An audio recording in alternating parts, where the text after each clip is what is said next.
Dude, did you know you can subscribe to onlywrestlers.com and keep in touch with your favorite wrestlers? The party never has to end. One of a Kind with Rob Van Dam is recorded in front of a live studio audience. This week's episode of One of a Kind with RVD is presented by Get Blitzed, and you can get 15% off your order when you head to get-blitz.com and use promo code RVD. Get 15% off. I worked him like my first 2 months in the business. He's like, yeah, brother.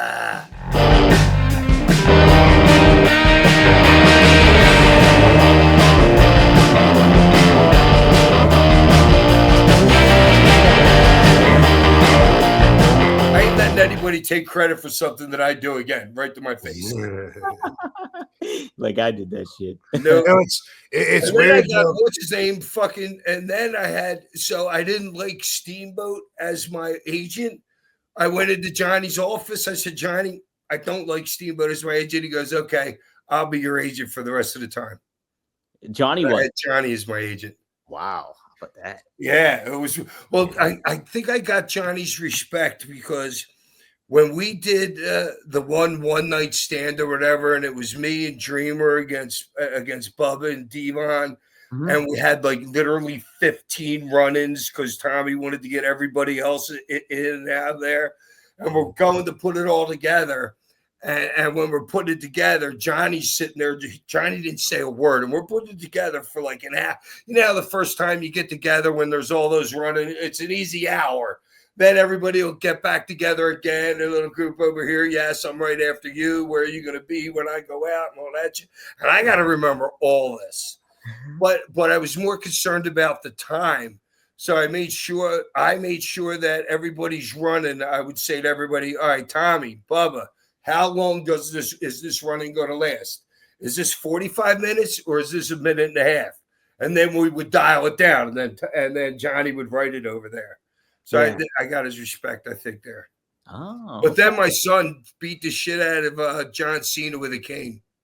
My son Oliver was there, and he had the cane or whatever. John Cena's fucked with him a little bit. So he hit John Cena. John starts running, and he's running after him, hit him in the back with the cane. It's hilarious. Wow. Freaking hilarious. Holy crap. Yeah, I had I was just wanting to mention it was weird, and it's not so much, doesn't feel like this anymore, but it was like the agents had pressure to try to validate their job, and so they, like Ricky, obviously you would think, he'd be like a super cool, genuine dude, but I even had like an issue with him that I don't hold against him anymore. But when I was in that competitive state of mind, I kind of was hot at him for a minute because, and I'll just let you decide instead of using any adjectives to tell you how I felt about him at the time. But I'm wrestling someone, I think Shelton Benjamin, and it was just an idea that I hadn't tried before for that night, which was to just, be shot into the ropes like he's going for a drop kick or something, and I catch the rope, right? Boom.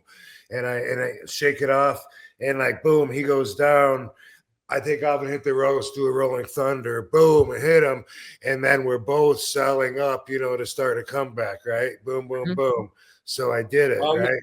Boom. Just like that. Afterwards, Ricky said, Rob, he said, I've noticed, I've noticed lately, you like to put the rolling thunder in at the end of your cell, and it doesn't really fit there because you're like selling so much, and then it's like a really big move to do. And I said, well, Ricky, you just told me that you haven't been watching any of my matches.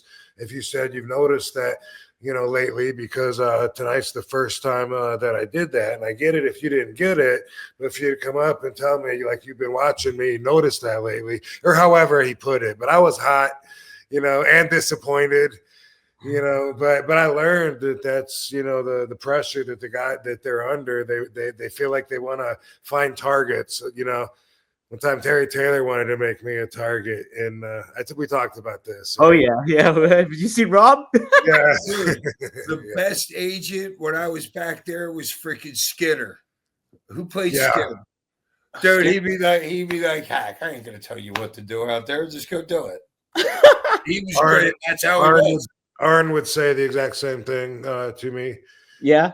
I felt bad one time because we were in Italy or something, and me and Sabu were outside of the dressing room, outside of the arena, like outside literally. We were smoking a doobie, and Steve came around the corner and saw us. And I just thought, because it was his job to be an agent, I thought he was obligated to tell the office that he saw us do that. And so the way I expressed the way I thought the facts were, he didn't appreciate, because I just said something like, yeah, I get it. I put you in a bad spot because you got a stooge. It's your job. And he was just like, he was so upset after me. Like, for a long time, I was like, hey, let me tell you something. I'm in this business so many years. I have never been a stooge. No. I just meant, I thought it was your job to stooge. Hey, he was offended, and I couldn't get him to really get my point of view. And I always felt bad because I had a lot of respect for him. Steve Kern, that's right. Skinner. Yes. Yeah, Steve Kern. Cool, man. No, but I get the story that you were just saying and who you were talking about. I get that totally. Yeah, for sure. I thought it was your job and you had to stooge, and I put you in a bad spot because you walked out there, and else he was hearing was stooge. I have never been a stooge. No one has accused me of stooging. Let me tell you something. I hate stooges. Like, for you, I take that as an insult. I'm like, whoa. Oh, dude, you should have seen me one time. This was probably right before COVID. It was me, Steve Lombardi, and the girl who carries around a little dog with her, and Lita. Oh, Lita. Okay. So we're in a car and we're just talking and bullshit, you know what I mean? And something comes up, and I literally, Rob knows how I am. I'm like, so Steve, tell us what was going on then. We know you were the biggest. Oh, he had just gotten fired. And he brought up that he just got fired. Lombardi? Like, dude, 35 years of being a stooge and crack the fuck up. He laughed too because it's ribbon on a square. Sure, yeah.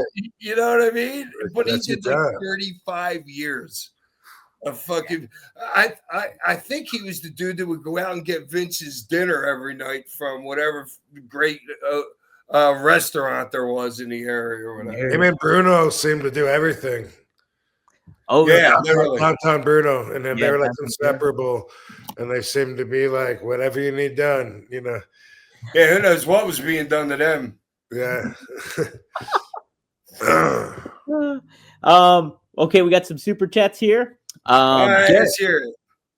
thanks for the $10. Garrett, can you describe what the OG ECW arenas were like? I heard crazy stories of people freely bringing in drugs / booze to use, and weapons like rebar stuck into concrete to the wrestlers to use. That was just the wrestlers doing that. Seriously. Yeah. Dude, you have no idea how many.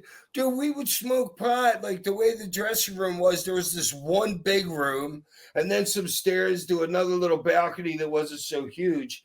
But before you got there, there's this big old warehouse right there that we would just go back and blow joints, smoking right there and everything. So there's so many lines going through that. Well, I'm easy because I would just pour the shit in my hand and go, I guess. Jimmy Superfly Snuka showed me that the first time I ever worked with him. He did an 8-ball in one snort. Had fucking white all over his face. Yeah, I worked him like my first 2 months in the business. He's like, yeah, brother.